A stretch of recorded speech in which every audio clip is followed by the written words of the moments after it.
10. Hello, wrestling fans around the world. I am Kyle Crosby alongside my broadcast partner, Michael Malley, aka Mago, and we are bringing you the 7th episode of the 10 Count Podcast. Give me a hell yeah!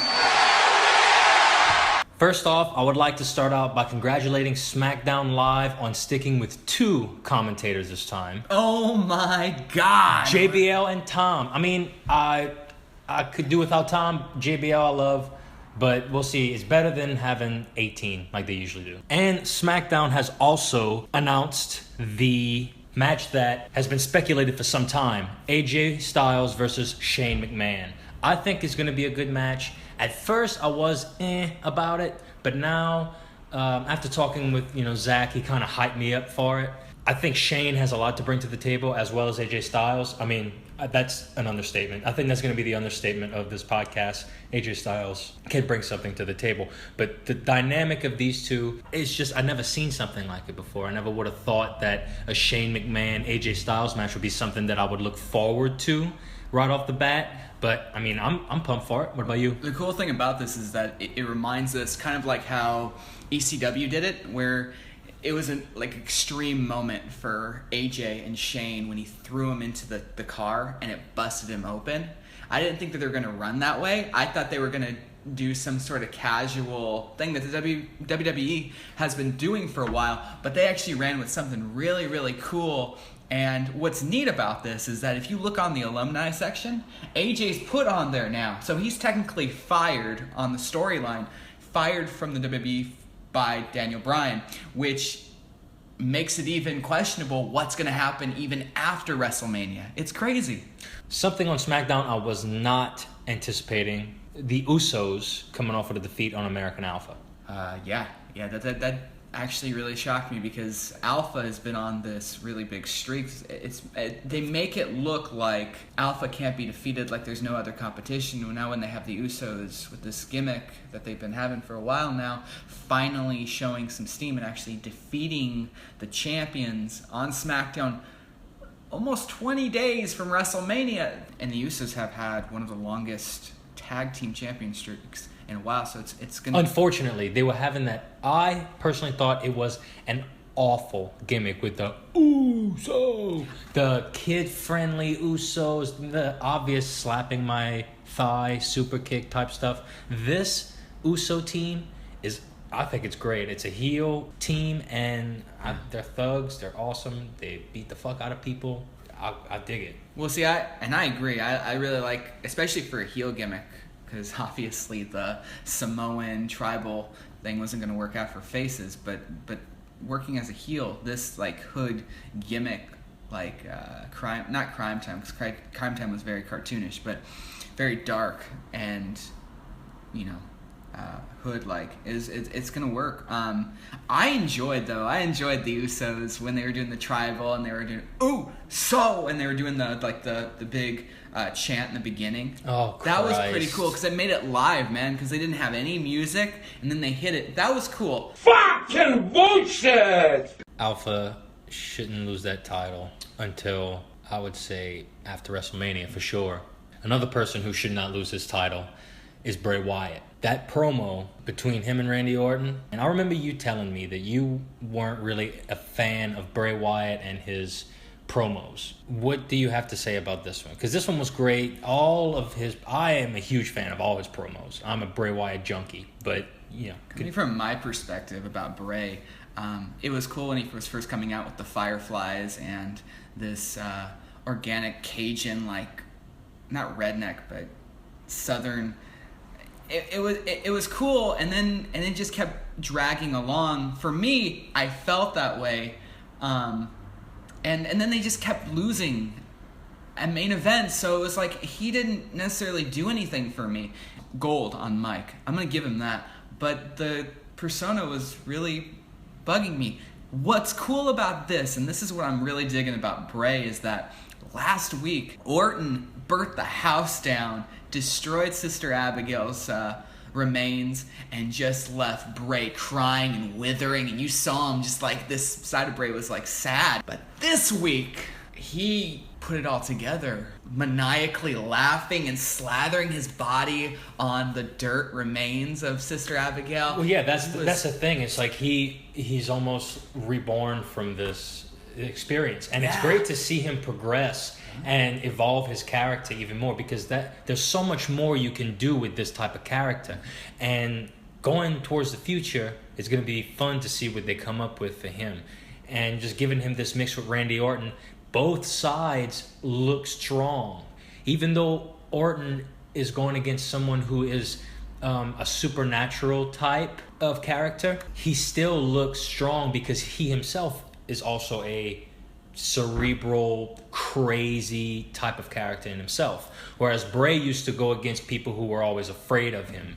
And seeing these two butt heads is great. And the whole deceiving with the whole plan thing, executed flawlessly. Something I find very interesting is that for the past 4 years, the Royal Rumble winner, 3 of the 4 times, has been a member of Evolution. First, it was Batista, then Roman Reigns, Triple H, Randy Orton. And granted, Ric Flair won in 1992.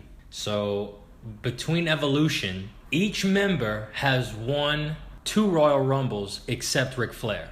Combined, they have 7 Royal Rumble wins in Evolution. This actually makes the perfect segue into Raw, because there's a question of how or if Triple H is creating this new evolution between Kevin Owens, Samoa Joe, which Evolution had 4 members, so if you think about it, 2 more could possibly join. If not, well, what if Triple H it would be their 4th member? He would be the Ric Flair of the group. That just leaves that 4th member, and you were telling me earlier today that you have a strong prediction about who it is. Lay it on me, Maggle. I have a strong prediction, but with that stat you just told me, I may have to reconsider. Because you brought up a really interesting point involving the Rumble. Because originally, I know we both share that idea, so I'll leave that to who you think is going to be. But I really now, between the two, I really think that Roman joins. If they do this right, I hope. But we were talking a heel Roman. A heel Roman, which is something we need. We need a heel Roman. This whole face thing hasn't been working for Roman at all. Yeah. So it's about time they change him heel. However, I think this 4th member is going to be Finn Balor, a returning Finn Balor. Which would be incredible, considering he's this massive face with the fans, because they love the Demon, and I mean you see them chanting his entrance when he comes in. So to him to come out and to immediately be a villain would be an insane turn. And hopefully he debuts some new paint. That'd be cool. A new design or something. That'd be really cool. If you look at like some of his old stuff, like Carnage was my favorite. Venom, Joker. Yeah, it was amazing. I wish he would bring that back. I know he can't bring the copyrighted stuff, but I mean Rey Mysterio did Captain America one year at WrestleMania. He did the Joker one year. But that Roman Reigns prediction would put a lot of smiles on some faces. But for now, we know that Roman Reigns is going against The Undertaker at WrestleMania. Mm-hmm. How do you feel about that? I'm not excited about it. I'm not excited because if you listen to some of our earlier podcasts, my predictions have been Cena. It's been Braun. These are guys of caliber that I feel like Taker could have some incredible encounters with, as we've seen in the past. But with Reigns, my problem with Reigns is, and I knew this was going to happen from the get-go, if they were going to give him the keys to the kingdom, this is what was going to happen. He was going to start developing this mentality, kind of like a spoiled child does when they're given everything, is then they start building this mentality like they're bigger than they really are. He's had, I'm not going to say incredible matches, he's had incredible opponents thrown at him, incredible moments for such an early career. And because of that, you're seeing him on the mic now when you watch Raw Talk and promos. You start seeing him creating this legendary status for himself, this bigger than life character, and it's becoming egotistical to me, because at one point it was just, I hate Roman because he's shoved down my throat, but now it's, Now he believes the fact that he's this character when he's not. Exactly. I totally understand you. And that, I think, is the reason why he won't be in Triple H's new Evolution. Because he would be put in that with that mentality. He couldn't fit with the personality of a Kevin Owens, Samoa Joe, because they all think they are superior, and you can't have Roman Reigns touting how superior he is compared to everyone else. And that's too much Roman Reigns. Moving on. Dana Brooke made her long, unanticipated return against Sasha Banks. And did I hear a Dana chant in there? Yeah, you did. You did hear a Dana chant. Why? Unexplained as it sounds. I think the crowd naturally has a reaction when characters show backbone or wrestlers show backbone. When they go against the odds. I mean, we're gonna go in this later about what happened. What odds is she going against besides breaking away from Charlotte? And she's really not that, to be perfectly honest, she's not that talented. But what I'm getting at is that I think the crowd feel something for the character that's been just pushed down so much. Even if they're a shitty wrestler, they feel something for him. And that's enough Dana Brooke. Moving on. I'm excited for this triple threat tag match. I don't want Cesaro and Sheamus in the tag team scene anymore. You did say that. Last week you noted that you hated the idea of Sheamus and Cesaro teaming up. You wanted them to be single and in the Andre the Giant Memorial Battle Royal. Well, I didn't understand what their gimmick was because they're already doing the friendship scenario with Jericho and Owens at the time, and I was trying to figure out why they were doing the same thing with Cesaro and Sheamus. It felt recycled, and it just felt uncomfortable because it didn't belong there. They need to be in the singles place. They need to be actually in the Andre Memorial Battle Royale. Who do you want to win? I want to actually see Enzo and Cass. Me too, man. I want to see Enzo and Cass finally take a belt. They haven't taken a single title. There's only one word to describe you. They didn't even take the NXT tag titles.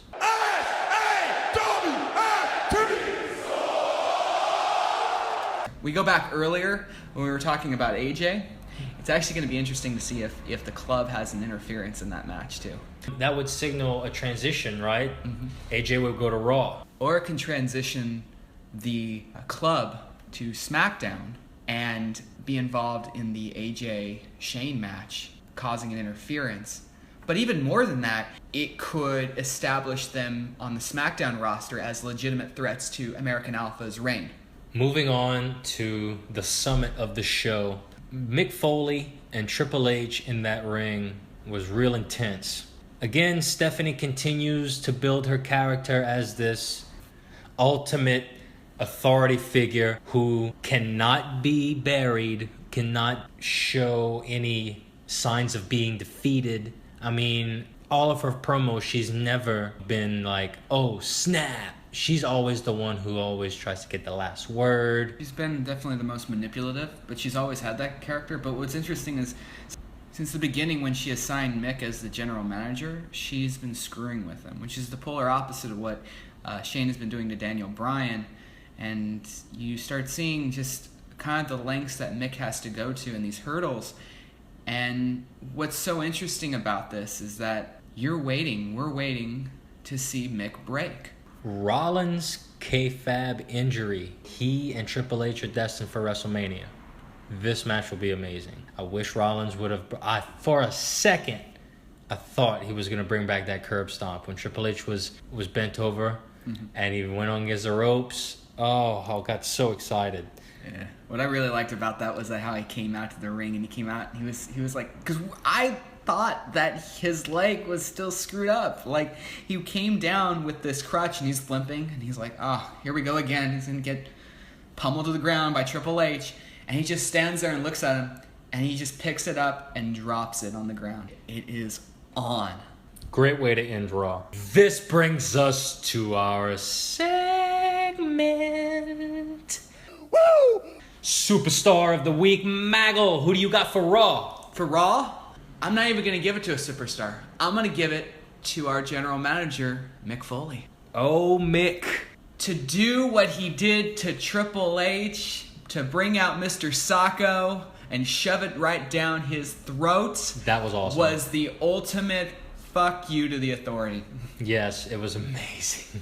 Take his teeth out, that's when you know he's getting serious. Mm-hmm. I'm going to have to give it to Kevin Owens. Owens cut a fantastic promo, full of intensity, and just what they did to Zayn and Jericho was just outrageous. And the use of the spotlight, because now he's on his own. The spotlight's now back on him. Now, who do you got for SmackDown's Superstar of the Week? Ooh, this one's really tough, because I really like Bray and I love that promo, but I'm going to have to give it to AJ. I'm going to give it to Bray, because he just keeps cutting these promo after promo, and each one is compelling, and it's creepy. Well, and they both cryptic. Both of those characters like show this parry to what just happened last week, and they were able to not only match it, but give an even better performance or a better reason why they should win, or they really prove their case. With AJ, you start seeing him in the back of the poster. You see all this stuff, and then rather than whine about it, he does an action. Probably gets him fired, but he makes an action. Same with Bray. You see him down on his knees, and now you see him, fuck it, I'm going to cover myself in the ashes, and then you're going to remember why I'm the champion. And that is all the time we have left for the 10 Count Podcast. Be sure to like and subscribe to Channel D Productions. They make really, really great shit. Go watch the videos. They're funny. And don't forget to tune in next week for an all-new episode of the 10 Count Podcast. Kyle, hit that bell.